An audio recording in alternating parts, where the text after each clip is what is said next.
So ito, nako naman, pati ba naman Facebook page hindi pa rin pinatawad.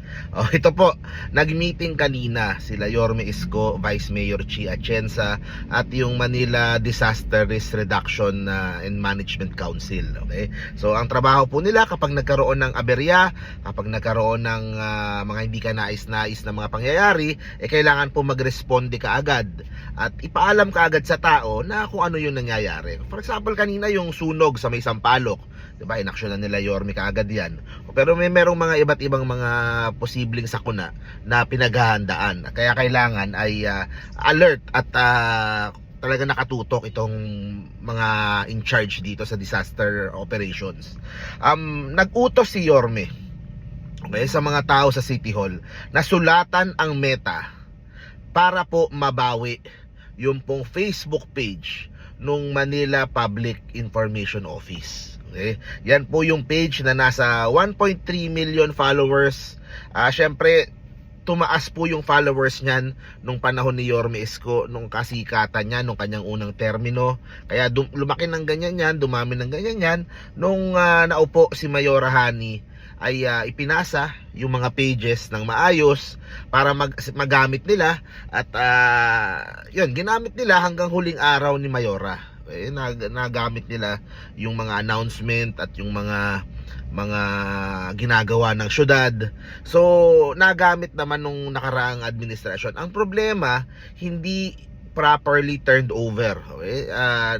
Kumaga, pangalawang araw na ni Yorme, pangalawang buong araw na ni Yorme ngayon, ay hindi pa din na-turn over yung pong Facebook page ng Manila Public Information Office. Okay, ang sinabi dun sa sulat ay gawing admin yung pong in charge ngayon ng MPIO na si Sir EJ Talagtag.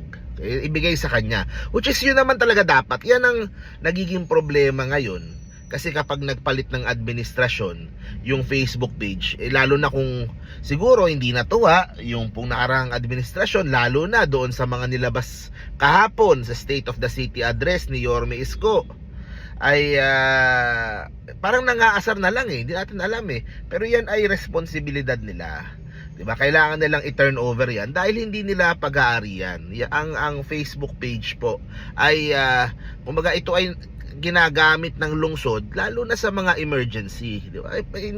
Kumbaga nakakasama pa yan. Paano kung magkaroon ng emergency, kailangan ikalat sa tao, kailangan ipaalam sa tao dahil hindi magamit yung malaking page na yan, di ba? Magkakaaberya patuloy,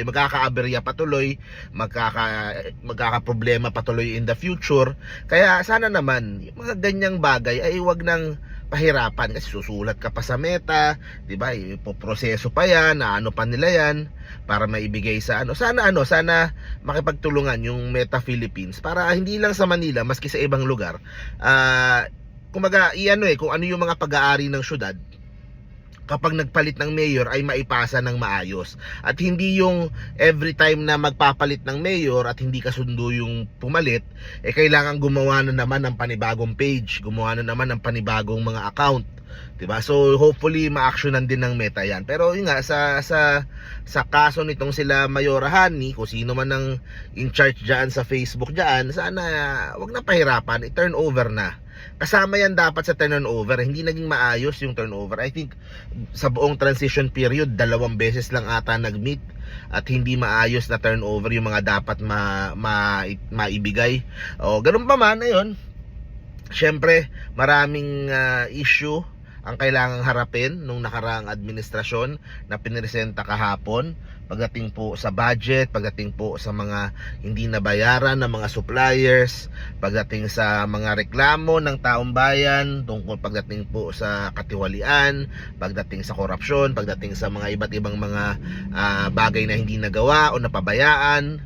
At nakakalungkot na umabot sa ganito at hindi ko talaga in-expect na ganyan ang mangyayari, ganyan kagrabe yung pong magiging kumaga gusto nilang hawakan yung kapangyarihan, ayaw nilang umalis sa pwesto, kaya po lahat ay sinubukan nilang gawin para po magamit nila para sa kanilang